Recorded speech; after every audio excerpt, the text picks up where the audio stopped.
buat kita semua ya. Dan sebelumnya saya selaku pimpinan dari Center Park mengucapkan banyak terima kasih ya kepada rekan-rekan yang sudah meluangkan waktu ya untuk datang bersama dengan kita. Tepuk tangan dulu buat kita semua. Jadi saya dikasih PR nih dari teman-teman. Bagaimana untuk kita menghadapi tahun 2025 ini, apa sih yang mau Center Park Group ini lakukan untuk di tahun 2025? Jadi memang kita mengetahui bahwa memang latar belakang industri ini termasuk industri yang sangat menarik karena terus terang ini banyak melibatkan banyak ekosistem yang ada di dalam. Jadi sebagai pemilik lahan parkir ataupun property owners, apakah itu airport, mall, trade centers, apartments, hospital, tapi memang di situ melibatkan adalah termasuk kita sebagai pengguna jasa. Jadi kita nggak fokus terhadap kenyamanan pengunjung, ya. Yang pasti tempat itu ya akan dikenal sebagai tempat yang nggak enak deh kalau kita mau parkir di situ, dan akhirnya ujung-ujungnya orang kapok datang ke situ. Ya. Makanya kita selalu menjawab dengan transformasi, ya. Kalau beberapa rekan-rekan media mungkin udah pernah melihat tempat yang kami sudah mulai melakukan retransformations dari mungkin operator yang sebelumnya mengelola, kami kebetulan diberikan berkat untuk mengelola tempat tersebut, ya kita bisa sebutlah ya seperti halnya yang bisa jadi Grand Indonesia dan Gandaria City, dan proyek anyar yang terbaru yaitu adalah Ciputra Walk maupun dengan distrik 8 Asta, di mana kami melakukan transformasi besar-besaran, ya, yang dimana di situ kecepatan untuk bertransaksi juga menjadi suatu matters, dan itu bisa teman-teman media bisa coba rasakan secara langsung. Ya. Dan memang akhirnya bukan hanya sampai di situ. Kita bagaimana kita fokus juga jika kita tidak terlalu spend banyak di car park, akhirnya apa? Kita bisa menghemat emisi karbon. Jadi ya biar orang cepat keluar, ya, pembakaran di tempat tersebut juga jadi lebih terjaga. Nah, jadi di 2005 ke depan kita tuh kepengen banget menjadi, ya simpel kata kita kepengen jadi parkir yang lebih cerdas, ya, yang dimana kita selalu menjadi pelopor, dan kami berharap seperti ini tuh bukan hanya Center Park Group yang akan lakukan. Kami juga berharap pelaku-pelaku pasar juga untuk parking operator yang lain, ya, kepengen juga untuk ke arah sana. Karena kenapa? Kalau kita mau sukses, suksesnya harus bareng-bareng. Karena yang kita bicara ini adalah konsep untuk bagaimana. Jadi lebih ke arah kalau transaksi kalau perlu tidak perlu pakai struk parkir lagi, ya. Bahasa kerennya kita lebih bisa eco green, kita hemat penggunaan paper, ya. Kita ada beberapa teknologi di situ, kita ada tap in tap out, kita ada QR in QR out. Kami juga bisa terintegrasi dengan plat nomor dan bisa membaca memulai produk yang kami udah pernah launching 2 tahun yang lalu, yaitu namanya Project Bus, ya. Bukan busnya Pak Presiden, ya, bukan bus kereta cepat, tapi ini bus yang stiker RFID yang nanti mungkin teman-teman bisa kulik lebih lanjut. Nah, bagaimana untuk dampak berkelanjutan? Jadi kami juga kepengen fokus adalah kalau kita udah kelola beberapa tempat-tempat ini, nggak seru kalau kita juga tidak ikut mentransformasi dari sisi membuat EV station charging, ya. Jadi kita kepengen install EV charging di situ. Kita juga kepengen Bapak Ibu yang punya kendaraan mobil listrik bisa mencharge di tempat situ, dan kami terus berbicara dengan para pelaku bisnis EV chargers, ya, termasuk kami juga punya kerjasama dengan beberapa partners, di mana tempat besar, tempat kecil pun Center Park akan berinvestasi, ya, karena kami percaya ekosistem ini akan mendorong sustainability untuk kedepannya, ya, karena kita akan coba shifting dari penggunaan bahan bakar fosil menjadi untuk yang EV charging. Dan memang kami juga concern kepada kota-kota, baik kota besar maupun kota kecil, yang dimana kalau memang mereka memerlukan investasi parking gedung, space parkir, kami tertarik untuk mengeksplorasi dan kami tertarik untuk berinvestasi di bidang ini. Next. Rasanya bagian buat saya kayaknya seperti ini, tapi yang pasti gini teman-teman, Center Park Group memberitahukan ke teman-teman bahwa mungkin para teman-teman media mungkin udah dengar ya. Jadi bulan lalu itu kami ada dapat pendanaan baru ya dari investor dalam negeri yang dimana jarang sekali ya di dunia yang sekarang, yang dimana tuh cari pendanaan itu sulit ya, karena investasi dari luar juga masuk dalam Indonesia juga mungkin sekarang udah tidak terlalu banyak. Jadi hanya company yang dengan mempunyai fundamental yang kuat yang bisa menjadi pilihan daripada investor. Nah kebetulan kami baru saja closing pendanaan. Karena untuk apa? Di 2025 Center Park yang memang perusahaan asli anak Indonesia, kami kepingin berekspansi ke luar negeri. Ya, kami udah bidik beberapa market pasar ya yang di Southeast Asia, dan kami kepengen cara bertumbuhnya itu bukan hanya sekedar organik. Jadi kami juga kepengen bertumbuh secara inorganik, ya, mengakuisisi perusahaan-perusahaan yang sejenis, yang dimana bisa membawa teknologi yang kita kembangkan bersama dengan Parki, tim Alpha Beta untuk kita bawa keluar, ya.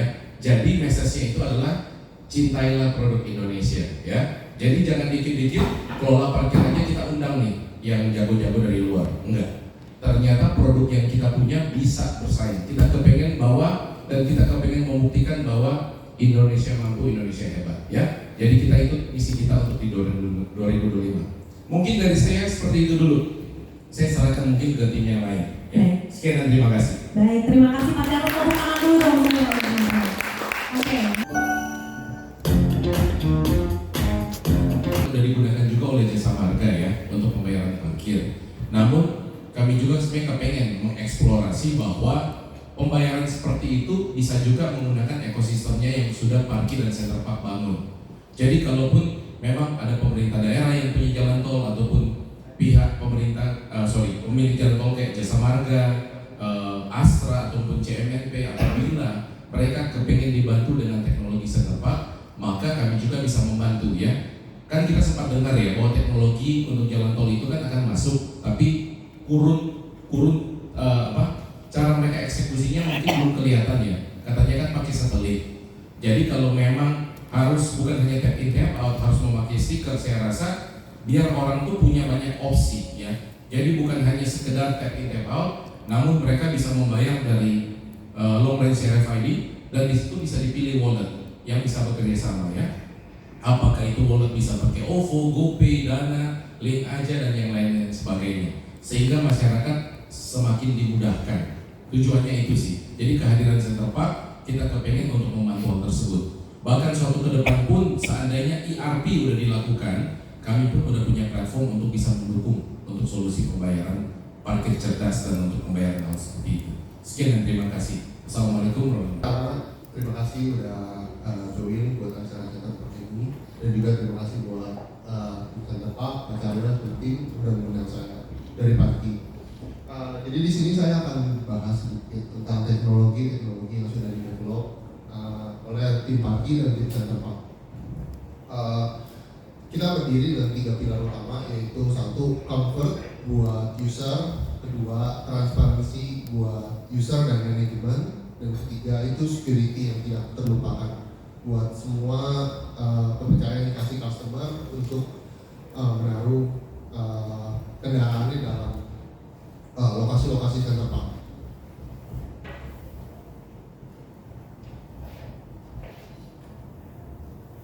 Jadi saya bercerita tentang experience ketika masuk. Jadi ketika seorang pengendara masuk, kita sudah dilengkapi dari security pertama sistemnya. Jadi kita udah mengenali kendaraannya itu nomor platnya berapa, terus tipe kendaraannya itu apa, sedan, mobil, SUV, dan juga sampai ke tipe kendaraan motor, mobil. Dan kedua, setelah itu user bakal bisa mencari lokasi parkir dengan mudah memakai parking guidance system di sini. Jadi ketika dia masuk, dia juga tidak sulit untuk mencari, saya mau parkir di P7, P6, itu bisa langsung pakai parking guidance system. Kemudian setelah user itu parkir, dia akan tidak terlupakan juga terhadap security dari usernya pengendara sendiri. Jadi kita menyediakan panic button ketika user mengalami distress, takut misalnya malam-malam, user bisa memakai panic button tersebut untuk memanggil rekan security yang ada di dalam venue. Nah, untuk part of dari transparansi dan security dan manajemen itu kita mengadakan namanya control room. Jadi dari control room itu operator dan operation team itu bisa memfilter dan juga menganalisa kendaraan keluar masuk. Jadi misalkan kita juga bekerja sama untuk Samsat, kepolisian itu misalkan ini kendaraan-kendaraan ini itu di blacklist oleh pemerintahan, kita bisa melakukan hal tersebut dengan adanya metode LPR dan juga control room. Sehingga ketika mobil itu masuk atau keluar nanti bakal ada notifikasi ke operation team dan juga akhirnya bisa terhubung ke kepolisian.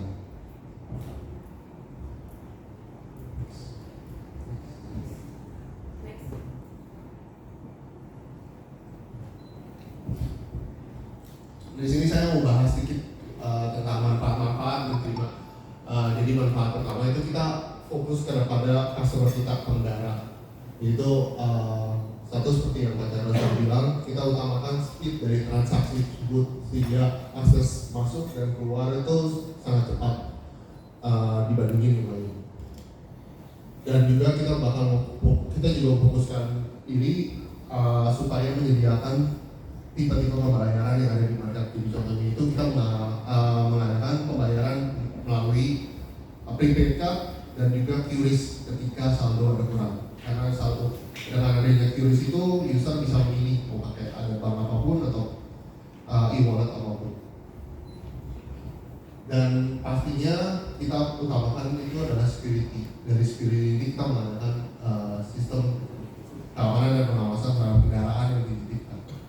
Dan tidak melupakan manfaatnya buat gedung-gedung itu kita memanfaatkan transparansi. Kita memberikan reporting dan juga notifikasi kepada manajemen building. Dan yang terakhir tidak lupa juga kita juga fokuskan diri untuk masa depan, yaitu dari EV charging dan adanya RFID, WUS tadi kita memberikan experience user yang sangat simple dan juga comfortable. Sekian dari saya, terima kasih. Nah, terima